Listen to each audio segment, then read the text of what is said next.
Alright, so let's take a look at some of these other tools up here that are at our disposal. I've got some spots on this image. If we zoom in, get up here to the top of Long's Peak, my lens really wasn't working great for me. I had these two spots. So if I hit delete, take out these spots that I took out, now I got a spot there. I actually have three. So clicking the spot removal or hitting the N key and going to heal. Heal's definitely a better option. Cloning is not great, I find, in Lightroom. In Photoshop you have much more control, but the heal tool is great. Using the bracket keys I can make my cursor smaller or bigger, or you could adjust over here on the size. So I put my point directly on the spot, click it, spot disappears. I can go through, quickly spot remove, and it's pretty darn accurate, and that way I don't spend hours and hours and hours cleaning my sensor every time.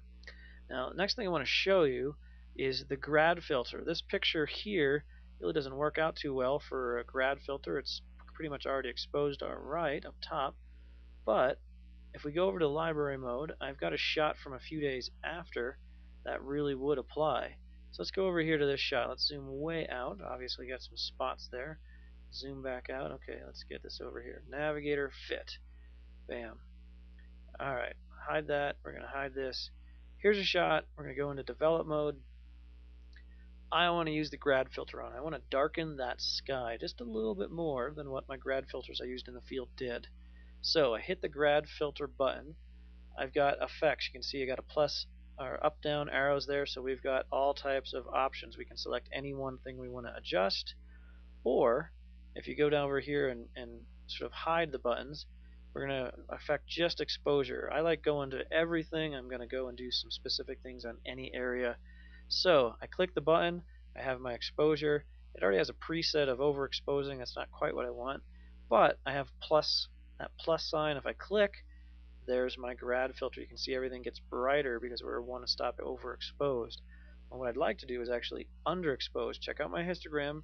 We're underexposing the sky area, and we can really move that away, make it darker. It's not quite what we want. We want to be somewhere right in, probably there. You can turn it on, turn it off. Kind of a subtle adjustment. The nice thing here is I can adjust the saturation. I can actually make Mount Ypsilon shine just a little bit more. Nice feature. Now check this out. I go up to the bottom. I want to adjust my grad filter. I want to pull it up, pull it down, get it exactly where I want it. Lots of control. One more thing, just like with a Coke and P or any of the Coke systems, I can turn my filter. Now I've got a half adjusted picture. If you want to do something really funky, you can underexpose one side or the other.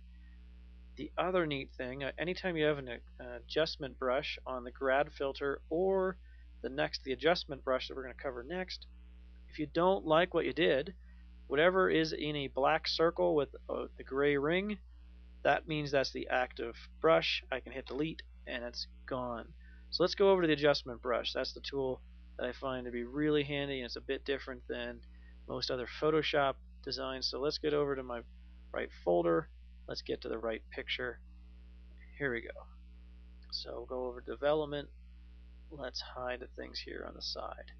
So we're going to go over to the adjustment brush. The adjustment brush gives us the adjustment to basically mask any specific area. And we've got this brush here, and it's kind of challenging to understand at first because if you click it, unlike Photoshop where you'd see a brush color, well, I don't see anything here. I paint it in, and there's really not a whole lot. Well, if you hit the O key, everything of your mask now shows up. So I can paint in, make sure I got it exactly where I wanted it. I can zoom in, Control plus, get into my edges. So there's my mask going up on the side of the mountain. I want to get over here. So let's open up, hitting the bracket. Let's get in here. Let's get this edges. Get it right and nice, exactly how I want. Now, whatever's red is where the adjustment's going to occur. The darker the red, the more the adjustment. So let's take this dark area right here. Let's go in around a lot. Our adjustment's going to happen a lot more there than when it's just slowly masked. That's because of the flow right down here. If we go over an area 4 times, that'd be 120% flow, so you get 100% of the effect. Here we got just 30% of the effect, so it's going to be more subtle. If I hit the O key, that goes away, and now I can adjust. Here's one stop above, So watch that really shadow area. It's really brighter now because remember we adjusted down here the most with the most flow. So we can bring that up and make an adjustment. Now here's where I find this tool really handy. If we zoom back out, I had a grad filter on in this shot and it darkened up the top section of this tree. Down here it's about right, but up here it darkened it more and there wasn't a whole lot I could do. I did have my grad filter angled. So if I go up, I want to create a new brush adjustment layer. I'm going to click that, and here we go. We're going to paint in, we're going to bring down my size, and I'm going to paint in any area of the tree that should be brighter. So we're going to paint it in, get it to a point where it's just sort of getting nice. Now, if I hit O, brings me into the areas I've painted. The one thing I noticed when I look at this shot is the tree trunks really aren't as white as they should be, so I'm going to paint them down. Take that brush, go just on the areas that I want it. Let's click it right here. We got some tree trunks right there. That's an area that's a little bit bright or a little bit darker, and I want to brighten.